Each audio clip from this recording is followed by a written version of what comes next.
रास पंचाध्यायी प्रारंभ हुआ और यहां से अब हम लोग रास के क्रम में प्रवेश करें। भगवान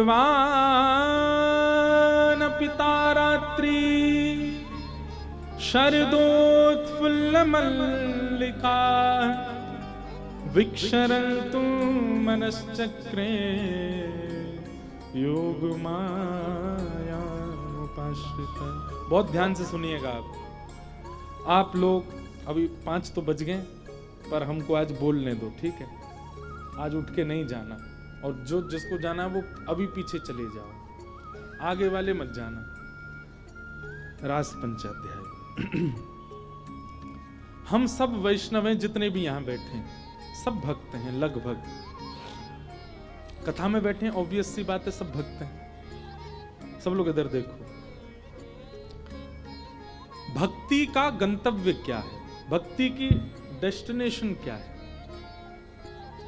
हमारा पथ, ये भक्ति पथ है, व्यासपीठ का नाम। इस पथ का गंतव्य क्या है? कहां तक चलते रहना है? जब तक हम रास का अनुभव ना कर लें जीवन में। रास का अनुभव मतलब, रास का अनुभव मतलब ठाकुर जी आएंगे, 4 डांडिया लेके, 2 आपको देंगे, 2 खुद ले लेंगे, फिर नाचेंगे आपके संग। ये रास है? नहीं। रास का मतलब नृत्य नहीं है। रास का मतलब नाचना नहीं होता।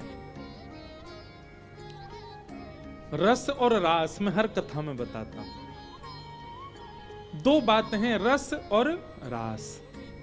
रस का मतलब क्या है? आप ठाकुर जी के लिए जो करते हैं वो सब रस है, पर ठाकुर जी जो आपके लिए करते हैं वो रास है, वही रास है।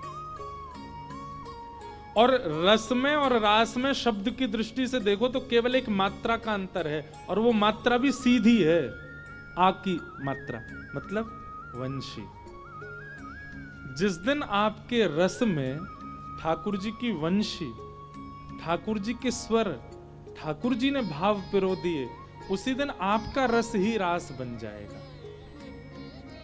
ज्यादा इसको कॉम्प्लिकेटेड नहीं करते। आप कथा सुनने आते हो, आप वृंदावन जाते हो, आप गिरिराज जी जाते हो, आप बरसाने जाते हो, आप नंदगांव जाते हो, ये सब रस है, पर ठाकुर जी आपके लिए यहां आ जाएं, ये रास है। और ये रास सबके साथ हुआ है। अच्छा एक बात बताओ, ठाकुर जी आपके घर आ जाएं तो आप क्या करोगे? सबसे पहले तो प्रेमाश्रुओं से आंख भर जाएंगे। दूसरी स्थिति क्या होगी? बेसुध है के गिर जाओगे, बेहोश हो जाओगे। तीसरी स्थिति क्या होगी? जब होश में आओगे अपने तन की सुध नहीं होगी। रखोगे कुछ, होगा कुछ, करोगे कुछ, निकलेगा कुछ। जैसे तैसे संभालोगे तो फिर आपको अनुभव होगा कि हो क्या रहा है, श्री कृष्ण आए हैं। और जब ये अपने आप को संभाल करके आप चिंतन करोगे श्री कृष्ण आए हैं, तो नृत्य ही करोगे, नृत्य ही होगा। नृत्य सूझबूझ से नहीं होता, नृत्य सोच के नहीं किया जाता, नृत्य तो हो जाता है। आपका तन जब आपकी स्थिति में, आपके वश में नहीं होता, कोई ऐसी धुनी गाई, कोई ऐसा संकीर्तन होने लगा कि जहां आप अपने आप को रोक नहीं पाए, आपके पैर थिरकने लगे, और वो नृत्य हो गया। श्री कृष्ण आएंगे तो नृत्य हो जाएगा, लेकिन नृत्य रास नहीं है। रास का मतलब तो श्री कृष्ण की प्राप्ति है।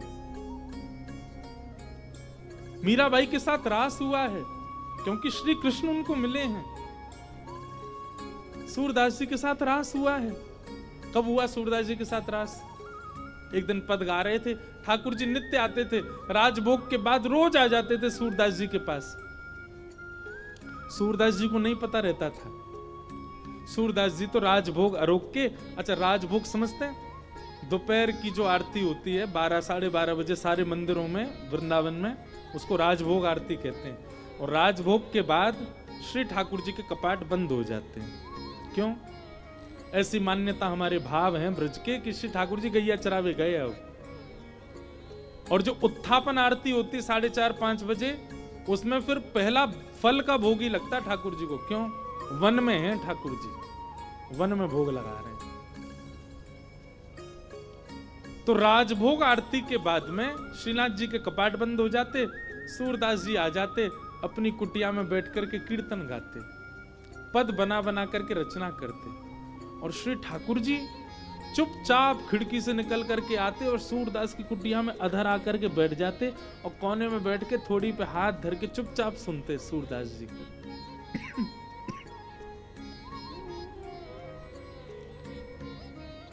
एक दिन ठाकुर जी जा रहे थे राजभोग आरती के बाद, इतने में श्री जी आ गए।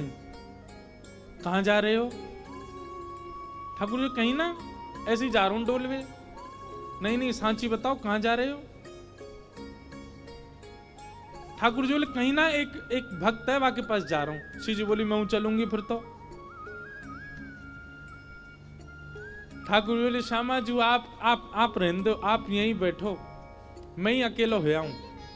श्री जी बोली अगर मोए ना लेके गए तो मैं गुसाई जी से शिकायत कर दूंगी कि राजभोग के बाद तुम कहीं चले जाओ, और गुसाई जी खोज करो जी कहां जा मैं। ठाकुर जी बोले श्री जी आपके चरणों में प्रणाम करूं, आप मेरे संग चल दो, पर गुसाई जी तो शिकायत मत करियो मेरी, लेकिन एक बात को वचन दो। मैं बोल कहा उत्थापन आरती तो पहले आमेंगे हम दोनों वापस, मां रुकवे की मत करियो बात। आप बड़ी भोरी हो, बड़ी सहज हो, और वैष्णव चाहे कितनो दीनहीन हो, कितनो भावबार हो, वहां पे कृपा करवे की मत सोच लियो। आपको तो मन है जाए यहाँ पे सब लुटाए दूं, सब दे दूं, ऐसे मत करियो। चुपचाप जानो, चुपचाप आनो है, और मैं इशारा कर दूं तुरंत उठ के आ जाइयो। श्री जी बोले हाँ मैं आ जाऊंगी। ठाकुर जी हाथ पकड़ के श्री जी को ले गए सूरदास जी की कुटिया में। सूरदास जी के नेत्र तो है नहीं, बैठे अधर ते किवाड़ खोली। ठाकुर जी धीमे धीमे भीतर घुसे, धीमे धीमे श्री जी को भी लियो और मैं कोने में बैठा दी। बोले बैठ जाओ। देखो सूरदास जी गा रहे हैं के सर तिलक मोतिन की माला, वृंदावन के वासी, नेह लगाए त्याग गए तृण शम, डार गए गल फांसी, अखियां हरि दर्शन की प्यासी, हरि दर्शन की प्यासी, अखियां हरि दर्शन की। ठाकुर जी बैठ के सुन रहे हैं, मंद मंद श्री जी के नेत्रन से आंसू गिर रहे हैं। ठाकुर जी धीमे धीमे पहुंचने बोले श्यामाचू हल्ला मत करियो जी, जग जाएगो, और जगह को कहा हमें पकड़ लेगो, जान नहीं देगो, और फिर यहाँ पे कृपा कर दी तो फिर सबन पे करनी पड़ेगी, या हमारे रो मत, बिल्कुल आराम से बैठी रहो। बोले ठीक है। अच्छा आपको क्या लगता है सूरदास जी को नहीं पता चली होगी कि ठाकुर जी आ गए? अच्छा अब तक ठाकुर जी अकेले आते थे तो ये बात मानी जा सकती है कि सूरदास जी को नहीं पता चला होगा, पर श्री जी आ गई हैं तो ये बात निश्चित है कि सूरदास जी को पता लग चुका है कि श्यामा श्याम दोनों आ गए हैं। और इस बात का प्रमाण बताएं, हमारे वृंदावन में एक सूरदास और हुए, उनने ठाकुर जी का खूब भजन किया। इतने में ही ठाकुर जी प्रकट है गए, और प्रकट होकर के बोले अरे बाबा मैं प्रकट है गया हूं, मैं तुम्हारे सामने ठाड़ा हूं, आ जाओ मेरे हृदय ते लग जाओ। सो बाबा बोले अरे नंद के लाला, मैंने जुगल की उपासना करी, तुम अकेले काहे को आए? ठाकुर जी मन में सोचे, बोले जी अंधरो है या दिखतो रोना है, ऐसी कह दूंगा श्री जी आई हैं तो मान जाएगा। ठाकुर जी बोले हाँ श्री जी आई हैं, मेरे बगल में ही ठाड़ी हैं, आपको दिखना है रही हैं, संग ही आई हैं। बाबा मंद मंद मुस्काए के बोले लाला बाबड़ा कोई और बनाइयो, श्री जी ना आए तेरे संग। ठाकुर जी बोले तुम्हें कैसे पता श्री जी ना आई? बोले लाला श्री जी आई होती ना तो अब तक मैं आंधरो ना हो, तो श्री जी तो आते ही मुंह को नेत्र प्रदान कर देती। लाला तो विचार करना पड़े कि यहाँ पे कृपा करूं ना करूं, पर श्री जी तो प्रकट रहती, सबसे पहले मुंह को नेत्र ही प्रदान करती। वो देखे ही नहीं पाती। तू तो इतनी देर तक थाड़ो थाड़ो देख रहा हूं मैं। श्री जी ना देख पाती, वो तो तुरंत नेत्र देती। इतने में ही किशोरी जी प्रकट हो गई, और किशोरी जी के प्रकट होते ही बाबा के नेत्र भी प्रकट हो गए। वारी की ठाकुर जी बोले, जय हो श्री जी, आपकी सत्ता भी संतन ते पतो चले मुझे। तो उस कथा से, वैसे इस कथा में ये बात लिखी नहीं है, पर अभी अभी मेरे मन में व्यास मंच में बैठे बैठे आई कि उस कथा से इस कथा को जोड़ें। अब तक ठाकुर जी अकेले आते थे सूरदास जी के पास, पर आज श्री जी आई हैं, तो क्या सूरदास जी को पता नहीं चला हुआ कि श्यामा श्याम आ गए हैं? निश्चित पता चल गया। इसीलिए आज एक विचित्र लीला हुई। क्या? गाते गाते सूरदास जी ने अपनी लाठी उठाई और उठ करके अपनी कुटिया से बाहर जाने लगे। श्री जी बोली, जी कहां जा रहे हो बाबा? अरे आंधरो बाबा, कहीं गिर नहीं जाए, हम यहाँ के संग चलें, कहीं गिरवे वारो होगा तो बचा लेंगे। ठाकुर जी बोले, मैंने पहले ही मना करी आप तो सब कृपा फिपा ना करनी कोई पे, और समय है गो उत्थापन को, मैं गुसाई जी मंदिर खोल देंगे, चलो जल्दी मंदिर में। श्री जी बोली, ना है ना है, बस ये जहां जा रहा हूं वहां तक यहाँ छोड़, यहाँ में फिर चल देंगे मंदिर में। ठाकुर जी बोले, पहले ही मना कर रहा हूं, मत चलो मेरे संग। आ गई है जबरदस्ती, अब मां मंदिर में हम दोनों नहीं मिलेंगे तो श्री गुसाई जी बड़ी डांटेंगे। श्री जी पीछे पीछे चलन लगी। सूरदास जी जान गए कि श्री जी ठाकुर जी आए और आज इन पर कृपा करवाई लूं अपने ऊपर, इसलिए सूरदास जी भी जबरदस्ती आंधरों बनने के भाव से चल रहे हैं। चलते चलते सूरदास जी भी वहां गए जहां गहरो गड्ढा। सूरदास जी जैसे ही गड्ढा की ओर जाने लगे, श्री जी बोली, अरे देखो श्याम सुंदर जी गिर जाएगो बाबा, गड्ढा में गिर जाएगो, या के माथे में लग जाएगी, हाथ पांव में लग, या को पकड़ लो, रोक लो। ठाकुर जी बोले, श्री जी तो मेरी सौगंध पास मत जाइयो, या के जिनके नेत्र नाए हो में ना, इन सबन के पास छठवीं बुद्धि होवे, जे स्पर्श करके पहचान ले कौन है कौन नहीं है। और जाने एक बार हम दोनों उनको स्पर्श कर लियो, जो पहचान जाएगो कि हम कौन है। श्री जी बोली, तो पता लगन दो कौन है, कहा चलो जाएगो। अरे ना है, एक पे कृपा कर दी तो घनेरे बैठे, सबन पे करनी पड़ेगी। किशोरी जी बोली, ना ना जी गिर जाएगो। अब यहां तो किशोरी जी जा रही है बचावे, तब तक सूरदास जी कूद ही गए, और कूदते, अरे भैया, अरे कन्हैया, अरे लाला, अरे भैया कोई काम को सुनना हो तो न देखियो, अरे मैं आंधरो गिर गऊं कुआं में, अरे भैया मुझे यहाँ से बचाए लियो। श्री जी बोली, ठाकुर जी या तो इनको बाहर निकालो, नहीं तो मैं आपसे कट्टी आ जाऊंगी। ठाकुर जी बोले, श्यामा जी मैं यही मारे ना लेके आऊं आपको संग में, नेक में ही पिघल जाए, नेक में ही दया आ जाए आपके चित्त में ना, याकू निकाल दो, फिर कभी ना कहूंगी, याकू बस बाहर निकाल के हम दोनों भाग जाएंगे यहाँ से। ठाकुर जी ने ऊपर से झांक के देखी, खूब गहरो। ठाकुर जी कैसे निकालूं? श्री जी बोली, एक तरीका है ना, आप अपनी कारी कमरी निकालो, मैं अपनी चुनरी निकालूं, दोनों में गुर्र गांठ बांध दो और बाकू नीचे पधरा दो, बाबा तो कह रहे पकड़ ले, पकड़ के हम यहाँ बाहर निकाल लेंगे। ठाकुर जी बोले, ठीक है लाओ। श्री जी ने अपनी चुनरी दी, ठाकुर जी ने कारी कमरी ते बांध के और नीचे वह गड्ढा में डाल दी, और ऊपर से ठाकुर जी बोले, बाबा। आहा, बाबा स्वर सुनते ही सूरदास जी के तो रोम रोम कंपित हो गया, आनंदित है गए, बोले ये तो इतनो मीठो स्वर तो मेरे नंदन नंदन को ही है। हाँ भैया कौन है? अरे बाबा मैं यही गांव को छोड़ा हूं, मुझे अभी आवाज सुनाई दी, बाबा मैंने अपनो पटका नीचे डाल दियो, पकड़ लियो, आ जाओ ऊपर को। सूरदास, हाँ भैया कहाँ को? जाइए पकड़ लो। सूरदास जी ने जैसे ही पकड़ी और पकड़ करके महाराज जैसे ही अपने मुख के पास लियो, तो इत्र की सुगंधी, आज सुबह श्रृंगार दर्शन में गुसाई जी ने जो इत्र को फोआ दियो, वही की सुगंधी और पटका की सुगंधी मिल रही है। मानो सूरदास जी को और पता चल गई, ये तो श्याम सुंदर ही है, और श्री जी पहले ही मिल चुकी है। या को मतलब ये है कि सूरदास जी को दिख तो रहो है, बस कृपा लीला कर रहे हैं श्याम सुंदर के संग। सूरदास जी ने पटका पकड़ो, यहां ठाकुर जी पटका खींच रहे हैं और ठाकुर जी को श्री जी खींच रही हैं। श्री जी ठाकुर जी को खींच रही हैं, ठाकुर जी पटका को खींच रहे हैं, पटका पकड़ के सूरदास ऊपर आ रहे हैं। कैसी कृपा सूरदास के ऊपर।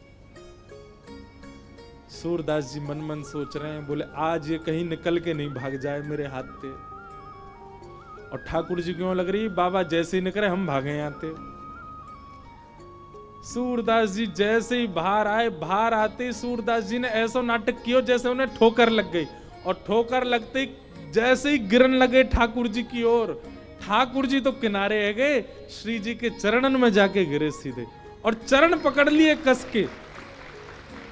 अब जैसे ही चरण पकड़े सूरदास जी ने, ठाकुर जी ने श्री जी को हाथ पकड़ करके जोड़ते खींची तो सूरदास जी के हाथ में किशोरी जी की नूपुर रह गई। और किशोरी जी को लेके ठाकुर जी भाजे, वो जल्दी चलो बाबा पकड़ ले को।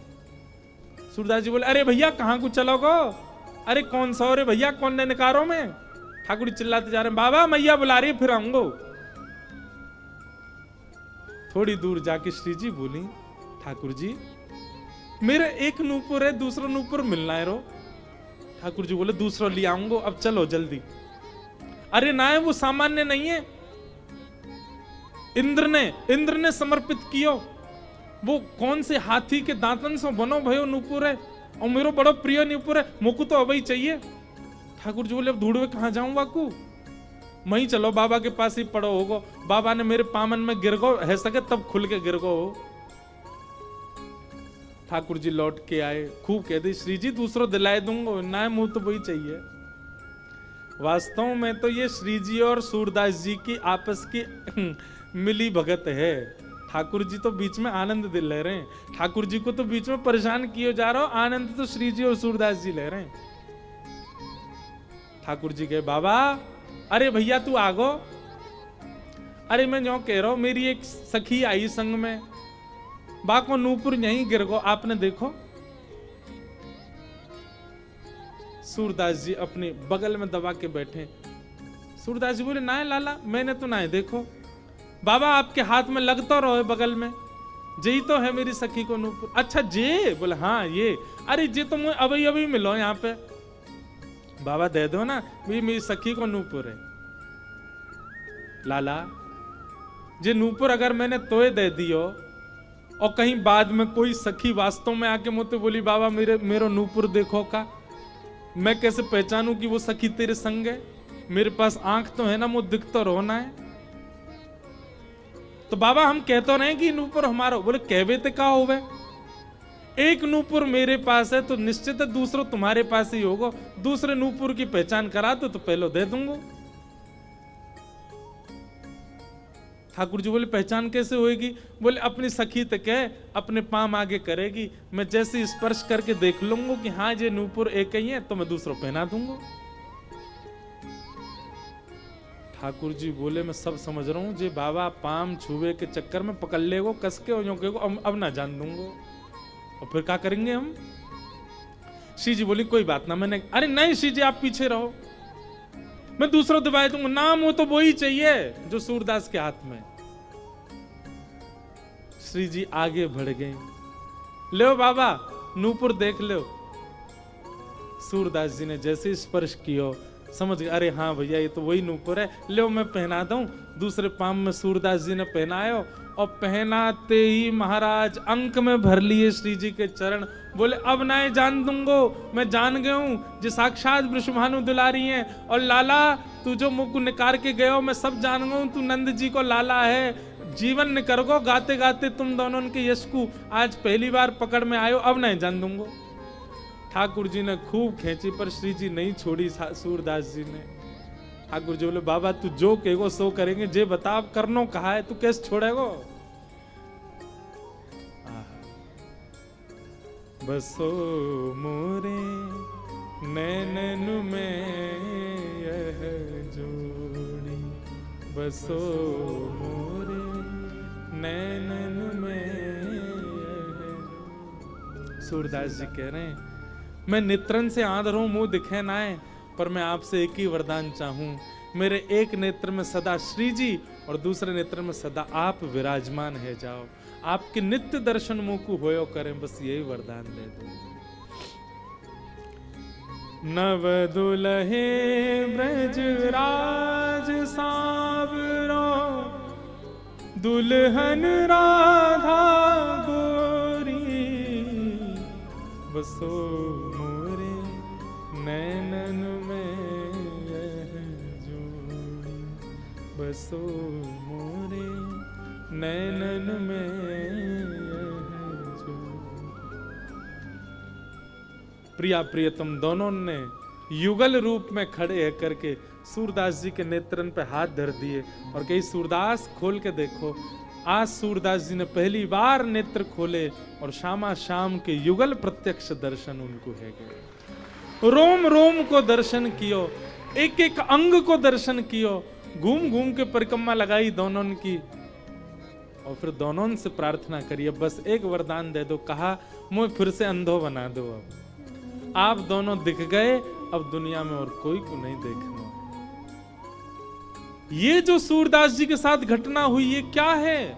ये रास है। सूरदास जी जब तक पद गा रहे हैं, जब तक पद बना रहे हैं, निर्माण कर रहे हैं, वो सब रस है। पर उनके रस से प्रसन्न होकर के जब ठाकुर जी कृपा करने उनके पास आ गए, यही रास है। हम सब रस में व्यवस्थित हैं, हम सबकी स्थिति अभी रस में है, पर हमारा रस रास में परिवर्तित होना चाहिए और उसके लिए रस को सुंदर बनाना पड़ेगा। रस इतना सुंदर कर लो। देखो मैं एक बात कहूं भैया, हम सब गुल्ला हैं, भक्ति को रस जादना हमारे भीतर भर गयो, हम कहा बन जाएंगे? रसगुल्ला। और जादना रसगुल्ला बन गए, वही दिन ठाकुर जी हमारा भोग लगाए लेंगे। हम सब गुल्ला हैं, बस रस की कमी है। ये भक्ति को रस, ये भाव को रस, ये प्रेम को रस अपने अंदर जितनो है सके भर लो, या गुल्ला को रस से युक्त कर लो। जादना ये रसगुल्ला बन गए, ठाकुर जी आकर के भोग लगाएंगे और वही भोग की प्रक्रिया ही रास है। गोपियां कहती हैं मैवं विभोर हति भवान गदितुम नृशंसम संत्यज्य सर्व विषयां स्तव पाद मूलम भक्ता भजस्व दुर्वग्रहमात्यजास्मान देवो यथादि पुरुषो भजते मुमुक्षु। सब गोपियां अपने अपने घर छोड़ करके आ गई रास में, और जब भगवान ने उनको स्वीकार नहीं किया, स्वीकार करने का मन नहीं है ऐसा नहीं, ठाकुर जी नाटक कर रहे हैं। ठाकुर जी गोपियों से बोले अरे राम राम राम, तुम सब अपने पति परिवार छोड़ के यहां चली आई हो, लौट जाओ वापस अपने अपने घर को। तब गोपियां ये श्लोक कहती हैं और कहती हैं नाथ, वास्तव में भक्त बनना भात बनने के समान है, बहुत कठिन है। जैसे भात को पहले कूटा जाता है, उसके छिलके से बाहर निकाला जाता, उबलते हुए पानी में डाला जाता, तब जाकर के वो भात निर्माण होता है। लेकिन भोक्ता उसको दाल में मिला के खा लेता, उसको पता नहीं होता कि भात कितनी मेहनत से बना। ऐसे ही हम भक्त कितनी मेहनत से बनते हैं, आपको क्या पता। लोक लाज मर्याद, घर के ताने, पति पत्नियों के आपस के रोक टोक, बच्चों की जिम्मेवारियां सब छोड़ करके हम आपकी शरण में आते हैं और आप हमको स्वीकार नहीं करते। ये तो संसारी बात है। फिर विषय विलास भोग काम क्रोध ईर्षा द्वेष, ये सब हमको रोकते हैं आपसे मिलने के लिए, और हम सबसे लड़कर के आपके पास आते हैं और आप इस प्रकार हमको दुत्कार रहे हो।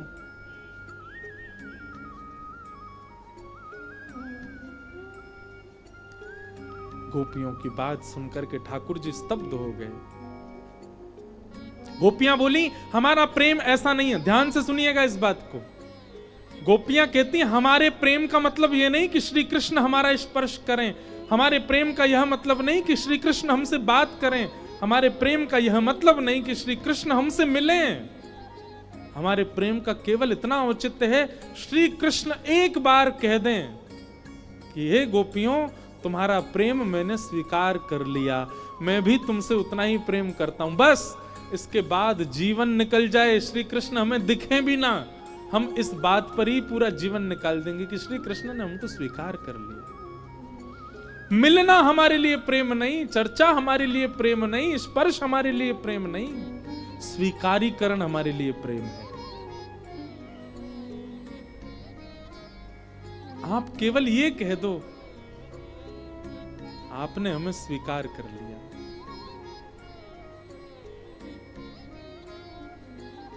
चली जाएंगी हम वापस, जीवन में कभी अपना मुख नहीं दिखाएंगी, पूरा जीवन व्यतीत कर देंगी आपकी याद में, आपके चिंतन में। मिलना हमारे लिए आवश्यक नहीं है। हमारा प्रेम सामान्य संसार जैसा प्रेम नहीं है ठाकुर जी। हम तो बस आपसे सुनना चाहती हैं कि आपने मुझे स्वीकार। एक बात कहूं बंधुओं, ये विषय जब बोलने लगा ना कथा में, इसके बाद एक अपनी इच्छा भी हुई। इन कथाओं करने से, गिरधरलाल जी की सेवा करने से, सब करने से केवल एक ही चीज चाहिए, नाथ कभी स्वप्न में ही आकर के आप केवल इतना कह देना, लाला मैंने तो स्वीकार कर लियो बस।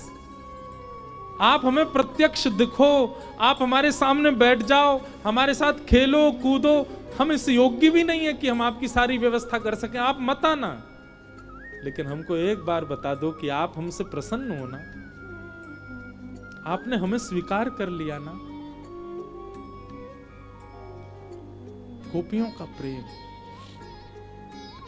गोपियों के इस भाव को सुनकर के श्री ठाकुर जी स्तब्ध हो गए। तो भगवान बोले, हम तो तुम्हारी परीक्षा ले रहे थे। गोपी बोली, ज्यादा परीक्षा मत ले करो।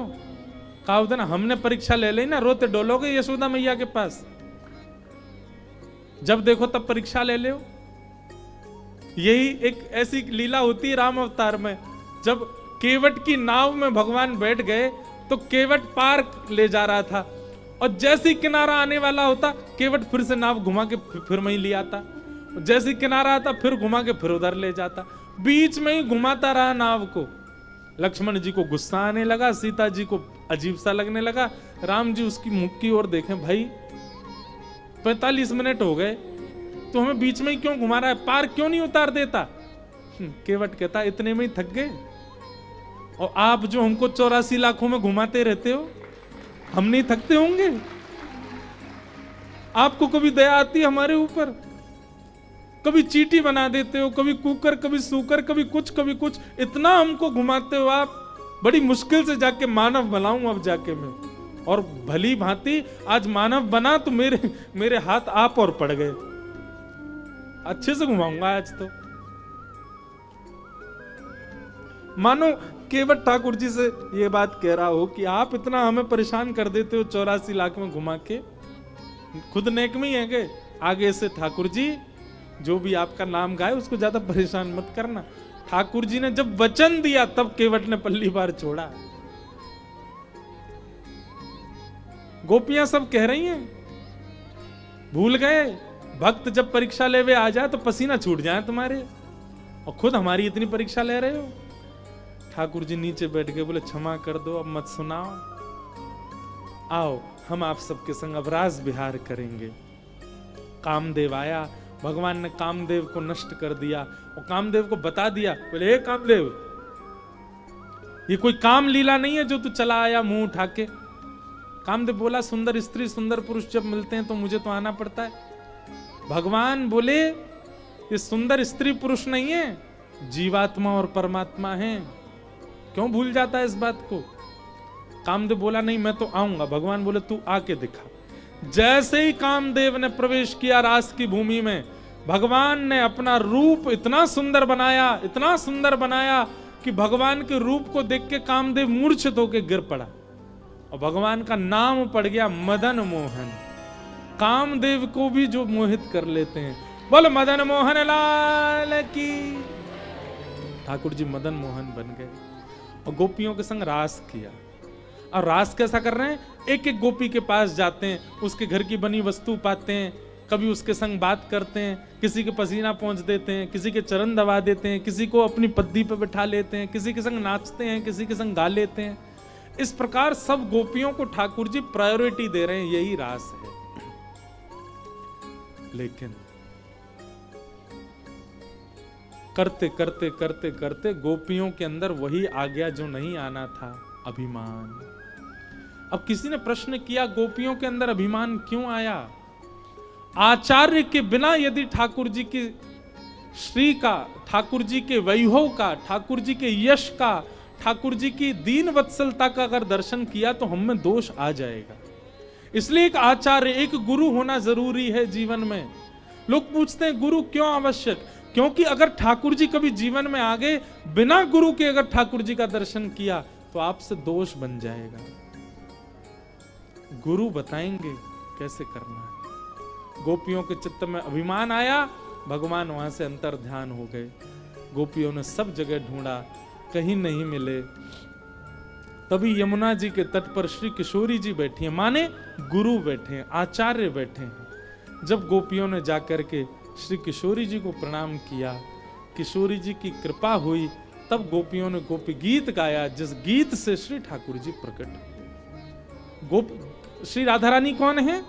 आचार्य, गुरु हैं।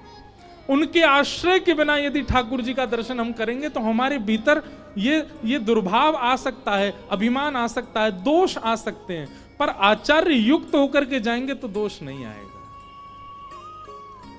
गोपियां सब जाकर के किशोरी जी से प्रार्थना कर रही हैं, हे किशोरी जी, हम सब घर परिवार लोक लाज सब छोड़ करके श्याम सुंदर से मिलने आई और वो हमें अकेले छोड़ करके चले गए।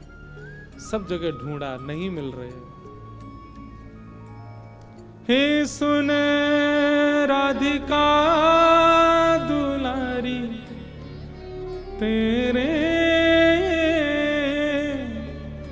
द्वारका भिखारी हूँ मैं, श्याम का पुजारी,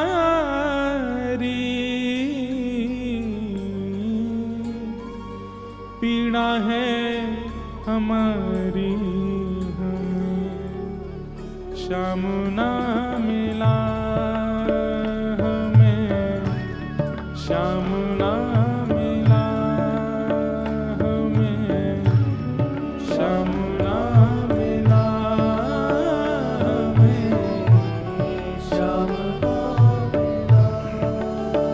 हे सुन राधिका दुलारी, सुन राधिका, सब लोग गाओ, तेरे द्वार का भिखारी, तेरे द्वार का भिखारी, तेरे श्याम का पुजारी, एक पीड़ा है हमारी, हमें श्याम ना मिला, हमें श्याम ना मिला, हमें श्याम ना मिला, हमें। नेत्र बंद करके गाओ सब, किशोरी जी का स्मरण करके, हमें श्याम ना मिला, हमें श्याम ना मिला, हमें श्याम ना मिला, हमें श्याम ना मिला। हम सोचते थे कान्हा कहीं कुंजल में होगा, सोचते थे कान्हा कहीं कुंजल में होगा, हम सोचते थे कान्हा कहीं कुंजल में होगा, सोचते थे कान्हा कहीं कुंजल में होगा। हो अभी तो मिलन का हमने सुख नहीं होगा, अभी तो मिलन का हमने सुख नहीं होगा, अभी तो मिलन का हमने सुख नहीं होगा, अभी तो मिलन का हमने सुख नहीं होगा। सुन के प्रेम की परिभाषा सुन के, प्रेम की परिभाषा मन में बंधी थी जो आशा, मन में बंधी थी जो आशा, आशा हुई रे निराशा झूठी, दे गया दिलासा हमें, श्याम ना मिला हमें, श्याम ना मिला,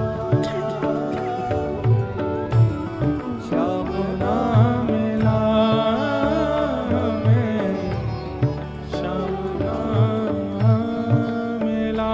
सुने राधिका दुलारी, सुने राधिका दुलारी, तेरे श्याम का पुजारी, तेरे श्याम का पुजारी, तेरे श्याम का पुजारी, एक पीड़ा है हमारी, हम श्याम ना मिला हमें, श्याम ना मिला, श्याम ना मिला हमें, श्याम ना। बोलो वृषभानु दुलारी की।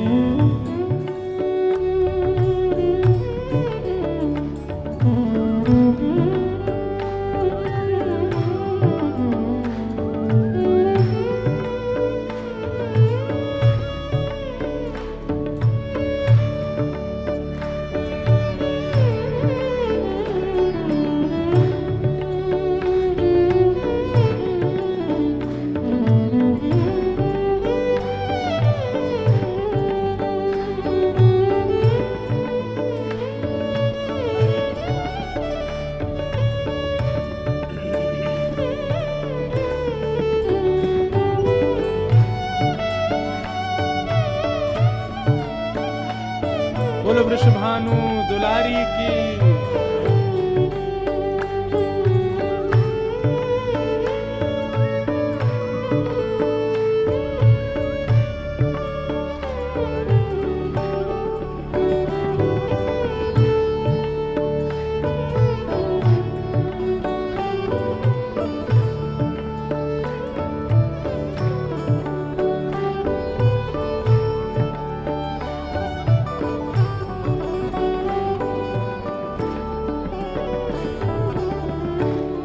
देता है कन्हाई जिसे प्रेम की दशा, देता है कन्हाई जिसे प्रेम की दशा, ओ देता है कन्हाई जिसे प्रेम की दशा,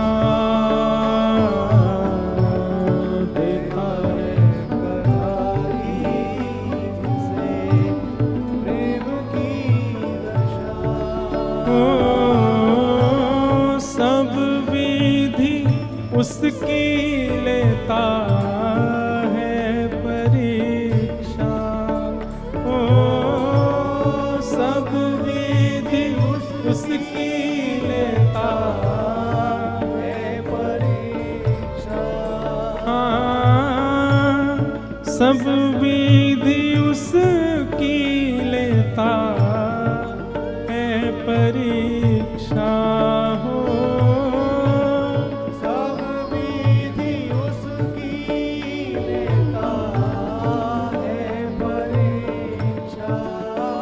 कभी निकट बुलाए, कभी निकट बुलाए, कभी दूरियां बढ़ाए, कभी छलिया हाथ नहीं आए, छलिया हाथ नहीं आए,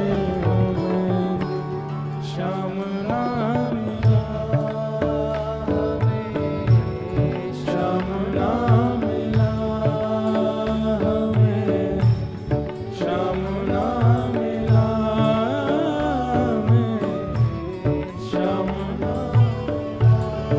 हे सुन राधिका दुलारी, सुन राधिका दुलारी, तेरे द्वार का भिखारी, तेरे द्वार का भिखारी, तेरे श्याम का पुजारी, एक पीड़ा है हमारी, हमें श्याम ना मिला हमें, श्याम ना मिला, हमें श्याम ना मिला,